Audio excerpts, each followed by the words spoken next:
pendientes, ¿no?, del estado de vida de Robert Fico. Quiero preguntarte por todo esto, Luis, ¿qué está sucediendo en Europa y cómo puede afectar, pues, por ejemplo, a las elecciones europeas?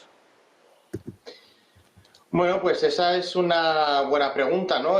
¿Cómo todo esto puede afectar en un escenario preelectoral breve que en menos de un mes vamos a tener el resultado? Nos va a permitir ver qué Parlamento Europeo es el que va a representar a los ciudadanos para los próximos 5 años, hasta 2029, cuando vuelva a haber nuevas elecciones.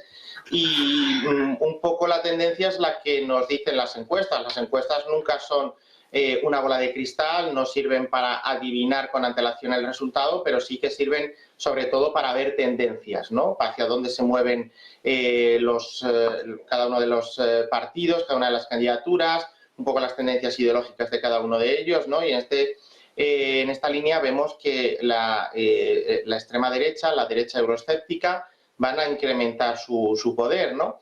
Y esto es un fenómeno que está pasando en general en toda Europa, no solo pasa en el Parlamento Europeo. Tenemos que este tipo de partidos, las familias políticas en las que se inscriben, que en el Parlamento Europeo pues son Identidad y Democracia y ECR, son las que a nivel europeo están en la mayoría de los países subiendo, ¿no? Por ejemplo, estos partidos, estos grupos parlamentarios es en los que se encuentra el partido de la primera ministra italiana, de Giorgia Meloni, tenemos también los de Marine Le Pen, tenemos todos estos partidos que desafían desde un punto de vista crítico lo que es la Europa unida, ¿no? Y esto es lo que nos dicen las tendencias, que el nuevo Parlamento que va a salir de las urnas del 6 al 9 de junio es un Parlamento más euroescéptico, un poco más virado hacia la derecha de lo que lo está o lo que ha estado estos últimos 5 años, y en el que el gran desafío va a ser intentar armar una coalición gubernamental. Sí que es verdad que con todas las reservas que a nivel europeo pues todo esto implica, pero armar una coalición electoral, no electoral, gubernamental, pero sobre todo parlamentaria, que sea capaz de sacar adelante las propuestas que haga la comisión entrante y bueno, si todo sigue como hasta ahora, podemos decir que populares, socialistas y centristas son los que han gestionado esto hasta ahora, y la idea o quizá el escenario óptimo es que siga siendo así. Pero aquí hay partidos como por ejemplo la coalición del Partido Popular Europeo, la familia política, que puede también intentar jugar una especie de papel bisagra o de mediador entre unos bloques y otros, pero bueno, todo esto está por ver. Por no irme mucho con el tema de la seguridad, los magnicidios son una presente en la historia, ¿no? Estos días o estas horas en las que hemos tenido noticias de Robert Fico, pues nuevamente salía a la palestra el magnicidio contra Olof Palme en Suecia, un país también con una tradición pacifista en la que esto pues quizá no cabía imaginárselo, ¿no? Quizá pues podemos ubicarlo más fácilmente en otras latitudes, pero quizá no en Europa. O el magnicidio contra el ex primer ministro japonés hace pocos años, ¿no? Una cuestión de seguridad que se deja ver también a pie de calle, ¿no? Pero primero vamos a ver o vamos a intentar esperar a clarificar qué motivación. Sí que es verdad que parece ser claro que había una motivación política contra la línea gubernamental del primer ministro, que recordemos es uno de los más reticentes a enviar armas a Ucrania, ¿no? Pero vamos a terminar de ver cómo todo esto nos deja ese cuadro, ese perfil, esa imagen de quien ha cometido ese magnicidio, y a partir de ahí podremos intentar sacar algún tipo de conclusión o de dibujar alguna línea parecida a lo que pudiera ser pues alguien que se rebela contra el poder o que actúa por una motivación política concreta, aunque a primera vista este señor pues actuaba, parece ser en solitario, pero ya digo que a escasas 24 horas parece un poco aventurado dibujar un perfil mucho mayor, ¿no? Pero por no irme demasiado, yo creo que es algo que tiene que ver con la situación de tensión que estamos viviendo, pero que de ningún modo puede ser generalizable. Sí que es verdad que coincidía con esto que comentabais en Francia, pero teniendo los números en la mano, bueno, en el resto de países no se han producido, pero no deja de ser una llamada de atención al resto de líderes para que puedan incrementar un poco, reforzar su seguridad personal, ya de por sí bastante fuerte. Sí, una buena noticia la está contando ahora mismo el presidente electo de Eslovaquia, Peter Pellegrini. Ha dicho que ha visitado al primer ministro herido, a Robert Fico, en el hospital y que ha tenido una breve conversación personal con él. Dice que estaba cansado, que no ha sido posible hablar mucho con él, pero que ha escapado de la muerte por un pelo. Dice que se encuentra en un estado muy crítico y que si las heridas de bala fueran de solo unos pocos milímetros en cada lado estaríamos hablando de él como el difunto primer ministro. He visto que preguntaban por el chat el estado de salud. El presidente electo de Eslovaquia, Peter Pellegrini, dice bueno, pues que ha escapado de la muerte por un pelo, pero que sigue estando en un estado muy crítico. Pendientes de estas noticias, como bien explicaba Luis, todavía preliminares, ¿no? Todavía no sabemos qué motivos había detrás, pero Eduardo sí que muestra un poco pues el descontrol, ¿no?, que parece que hay en Europa. También, como bien decía Luis, claro, Robert Fico era pues uno de los pocos que estaban en contra de enviar más armas a Ucrania. También hace poco había abierto una investigación sobre la pandemia. Claro, de por sí era polémico y llama la atención pues que justo se produzca un suceso de este tipo, ¿no? Así es, efectivamente. Es un suceso que nos llama la atención, no por el suceso en sí, sino por la figura a la que lo ha sufrido, que lo ha padecido, ¿no? Como dices, se ha significado en aspectos muy críticos, muy comentados, que lo dejan en una situación de minoría respecto a una gran parte de la opinión pública y la línea política europea, y eso es lo que hace que dudemos de qué es lo que hay detrás de todo esto. Yo, sinceramente, por el perfil de la persona, soy un poco escéptico, ¿no? de que realmente haya sido algo más que el resultado de una crispación que en Eslovaquia lleva ya muchos meses y a un nivel muy alto. Nosotros en España estamos acostumbrados a un nivel de crispación, ahí es bastante más alto del que estamos viviendo aquí, ¿no? Es una confrontación de la clase política muy fuerte. Eso por un lado. Luego, por otro, respecto a lo que señalaba antes Luis, las elecciones europeas. Efectivamente, se empieza a despejar el panorama a lo que es la derecha europea a la hora de alcanzar una posición de predominancia en el Parlamento Europeo. Y yo creo que es por tres razones. La primera de ellas es por una cuestión de control, de seguridad. Son temas lo vemos día a día, forman parte de la agenda. Dejamos cualquier otro tema en segundo lugar. La gente está muy preocupada de su seguridad, está muy preocupada de que la situación desemboque en un conflicto abierto, de que les afecte ya directamente a ellos, y parece que en este sentido la derecha está más cohesionada a la hora de plantear cuál es la actitud que hay que seguir, al menos el Partido Popular Europeo. En segundo lugar está un escenario de certezas que se reclama. Esta es una emisora de negocios, siempre se dice que el mayor enemigo de los negocios es la desconfianza, la inseguridad, ¿no?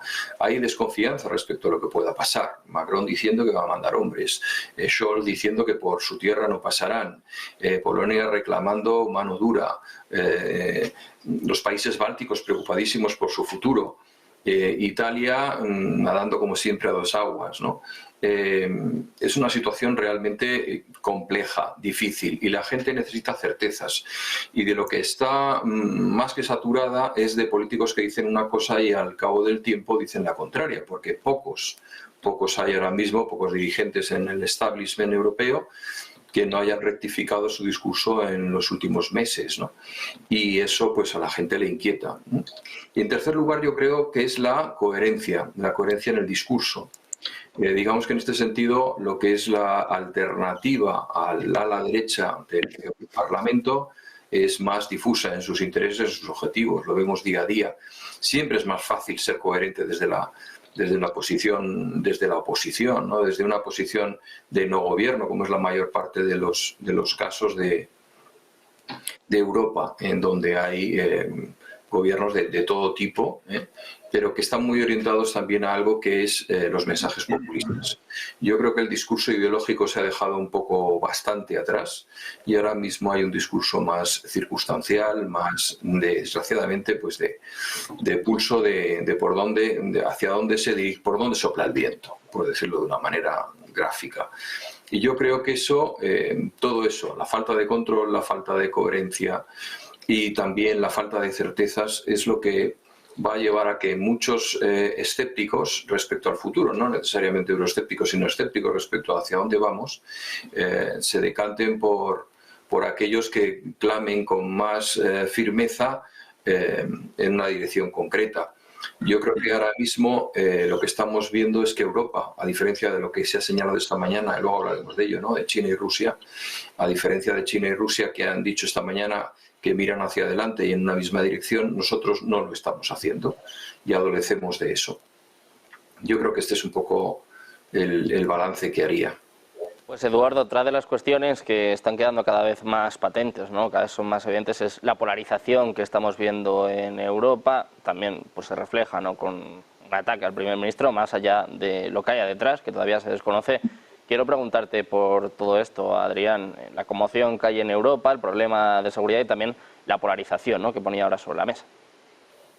Sí, efectivamente, en estos casos, con respecto a la autoría en concreto, pues hay que ser suficientemente prudente. Sabemos quién es evidentemente el autor material, que es algo muy claro, pero si estaba o no inducido, evidentemente desde un punto de vista policial o de justicia sí tiene su relevancia, no tanto seguramente desde el punto de vista del análisis político. Como ha dicho Luis, es evidente que esto no es casualidad, que tiene que ver con el contexto, ¿no? Claro, no se ha producido en Europa un magnicidio desde el caso Olof Palme hace 40 años. Si se produce precisamente ahora, cuando Europa está en riesgo de entrar en un conflicto bélico europeo o mundial, esto casi con seguridad no es casualidad.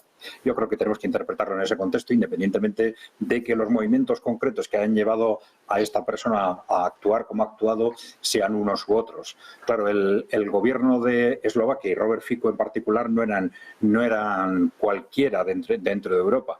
Si me permitís, voy a hacer un poco de autopropaganda. No sé si lo veis bien. Bueno, es una presentación de una presentación que yo hice casualmente el sábado, y en esta decía claramente lo que aparecía en este texto, ¿no? Es decir, el título era "La disidencia de los gobiernos no es imposible en Europa". Y ahí ponía dos ejemplos, el caso de Hungría desde una perspectiva de origen democristiana y el caso de Eslovaquia con una foto de Robert Fico y de su partido Smer desde una perspectiva socialdemócrata, ¿no? Y decía que, bueno, ideología, socialdemocracia, pero posiciones claramente, vamos a decir, antisistema desde el punto de vista de enfrentarse a lo que se ha llamado el posmocapitalismo, al atlantismo y ahora a la guerra, ¿no? Claro, son posiciones muy claramente enfrentadas a lo que es dominante en la Unión Europea, y las repercusiones políticas de lo que ha sucedido en Eslovaquia estos días pueden ser muy importantes dependiendo de lo que pase físicamente con Robert Fico, si sobrevive o no, y cuál es su estado de salud, si va a poder mantener el liderazgo o no. Evidentemente, como suele suceder en estas cosas, si mantiene el liderazgo, el atentado le va a reforzar probablemente políticamente. Si no lo mantiene, esto, aunque a corto plazo pueda reforzar su posición, salvo que sepan sustituirlo rápidamente por otro líder con suficiente carisma, pues probablemente les hará daño a medio plazo, ¿no? Pero claro, estamos en un contexto en el que es muy difícil de separar esto que ha sucedido del contexto, vamos a decir, prebélico en el que se halla Europa, ¿no? Con respecto a las elecciones europeas y cómo puede incidir todo esto, bueno, vamos a ver, todo lo que sea evidentemente sensación de inestabilidad no favorece normalmente a las corrientes mayoritarias, ¿no? Lo que va a suceder probablemente se está previendo un giro hacia posiciones, un mayor peso en el Parlamento Europeo de las posiciones, vamos a decir, alternativas, populistas, ¿no? Aquí tenemos distintas razones. La fundamental es la crisis objetiva del sistema, ¿no? Una crisis que en Europa no es nueva, en la que llevamos 30 años, pero ha sido una crisis tapada, de la que la población no ha sido consciente. Pero la verdad es que estamos en un sistema económico, un modelo económico que no funciona. Nosotros eso lo repetimos constantemente. Llevamos 15 años con la productividad estancada, en una evolución económica objetivamente peor que la de los últimos años de la Unión Soviética, y esto en un momento u otro acaba estallando. Esto yo creo que es en sí mismo bastante claro, ¿no? Pero si además a esto le añadimos los 2 últimos años de caos político y económico, pues esto lógicamente políticamente tiene que acabar estallando por un lado o por otro, fundamentalmente en los países que están siendo más conscientes de ese caos. Por ejemplo, Alemania. No es raro que en Alemania las encuestas a estos partidos alternativos les estén dando entre un 20 o un 30% y que estén saltando tanto del ámbito del populismo de derechas como del populismo de izquierdas. Claro, dentro de esos espectros alternativos, ¿quién se lleva el gato al agua, como se suele decir? Pues el primero que se mueve. El primero que se mueve es capaz de, frente a lo que son las políticas oficiales, plantear algo alternativo, normalmente es el que se lleva esos votos que están buscando algo alternativo. Esto no va a suceder con los partidos mayoritarios porque su margen para presentar posiciones y ofertas alternativas es prácticamente nulo. Nosotros ya hemos dicho más de una vez que en los años 90 la oposición política real desapareció en Europa. Se sigue hablando de izquierda, derecha y centro, pero esto son palabras porque en realidad todos están dentro del modelo neoliberal, del modelo posmocapitalista, etcétera, ¿no?